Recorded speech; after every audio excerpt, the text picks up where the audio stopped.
हमारे ऐसे बहुत सारे किसान भाई हैं जो गेहूं की काफ़ी देर से बुआई किए हैं। अगर आपने गेहूं की काफ़ी देर से बुआई की है, अगर आप चाहते हैं गेहूं में आपके ज़्यादा कल्ले आए, अधिक फुटाव हो, आपको हरियाली मिलती रहे, तो आपको क्या करना है, कौन सी गलती आपको नहीं करनी है, कौन कौन सी खादों का इस्तेमाल करना है जिससे आपके भी गेहूँ में ज़्यादा पैदावार मिल सके, आपके भी गेहूँ की ग्रोथ बढ़ सके, आपके गेहूँ में हरापन आ सके।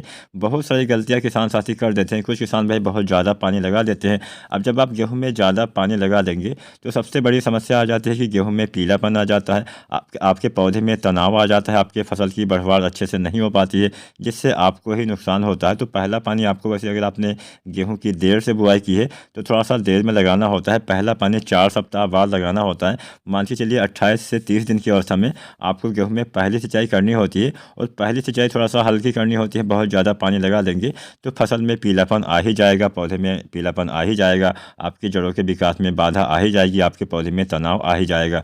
तो ऐसी कंडीशन में मान लीजिए आपने ज़्यादा पानी लगा दिया, फिर अगर आपने ऐसी गलती कर दी है और अगर आप चाहते हैं आपकी गेहूं की ग्रोथ अच्छे से हो सके, आपके गेहूं में भी हरापन आ सके, आपके गेहूं का जो पीलापन है वो दूर हो सके, तो ऐसी कंडीशन में उन किसान भाइयों को क्या करना है जिन्होंने पहला पानी लगा दिया लेकिन बहुत ज़्यादा मात्रा में पानी लगा दिया जिससे उनकी फसल में पीलापन आ गया है। तो वो ऐसे किसान भाई हमारे, हम यहाँ पे हम कुछ खादों का इस्तेमाल बताने वाले हैं जिसका इस्तेमाल किसान साथी कर सकते हैं। तो यहाँ पे आपको केवल 3 सामग्री चाहिए। पहले आपको लेना है NPK 1261 NPK 1261 का इस्तेमाल करेंगे। इसमें 61% फास्फोरस होता है। फास्फोरस यहाँ पे आपके जड़ों के विकास में सहायता करेगा, जड़ों के विकास में तेज़ी लाएगा, जिससे आपके जड़ों का जो तनाव है वो दूर हो जाएगा, आपकी फसल में हरापन भी आने लगेगा। तो यहाँ पे NPK 1261 आपको डालना है पहला चीज़। इसकी आपको 1 से लेकर 1.5 किलोग्राम मात्रा प्रति एकड़ के हिसाब से डालना है। दूसरी चीज़ यहाँ पे आपको लेना है यूरिया, दानेदार यूरिया, लगभग 1 किलोग्राम प्रति एकड़ के हिसाब से आपको लेना है। यूरिया के इस्तेमाल से हरापन आएगा, नाइट्रोजन की कमी भी दूर हो जाएगी। तीसरी चीज़ यहाँ पे आपको लेना है ह्यूमिक एसिड।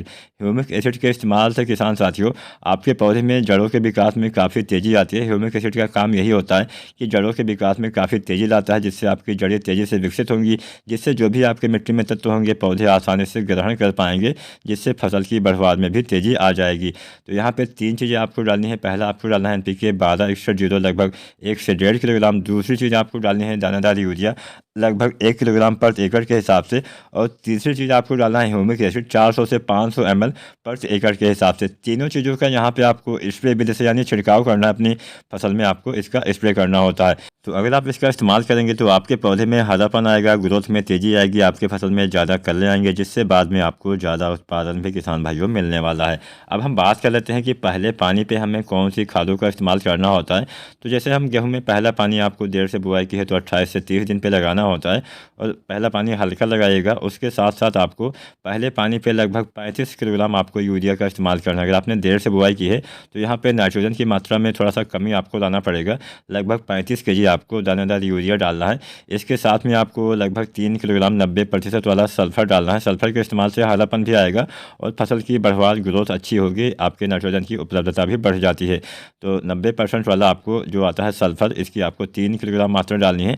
और साथ में जिंक सल्फेट जो आता है इसकी आपको 33% वाला जो आता है इसकी आपको लगभग 4 से 5 किलोग्राम मात्रा डालनी है, या फिर 21% वाले की लगभग 8 किलोग्राम मात्रा डालनी है प्रति एकड़ के हिसाब से। तो ये 3 खादें आपको पहले पानी के बाद डालना होता है। अच्छा लाभ मिलेगा, हरापन आएगा, अच्छी ग्रोथ होगी। इसके बाद में जब हम गेहूं में दूसरा पानी लगाते हैं तो दूसरी सिंचाई के बाद में किसान साथियों आपको फिर से जो यूरिया है उसकी आपको, यानी अंतिम यूरिया हम दूसरे पानी पर ही डालते हैं, तो दूसरे पानी पर आपको अंतिम यूरिया लगभग 35 किलोग्राम प्रति एकड़ के हिसाब से डाल देना है। अगर आप इतना सब डाल देंगे बहुत बढ़िया लाभ मिलेगा, हरापन रहेगा, अच्छे कल्ले आएंगे, अधिक ग्रोथ होगा, अच्छा उत्पादन भी किसान साथियों आपको मिलने वाला है। इसके साथ में गबोड़ अवस्था में NPK 0-32-34 1 से 1.5 किलोग्राम, साथ में बोरोन 20% वाला 100 ग्राम आपको डाल देना है। इसका छिड़काव कर देना है। इससे बालियाँ अच्छी आएंगी, मोटी आएंगी, अच्छा उत्पादन आपको निश्चित ही मिल जाएगा। वीडियो पसंद आई हो लाइक करें, कोई सवाल सुझाव हो नीचे कमेंट करें।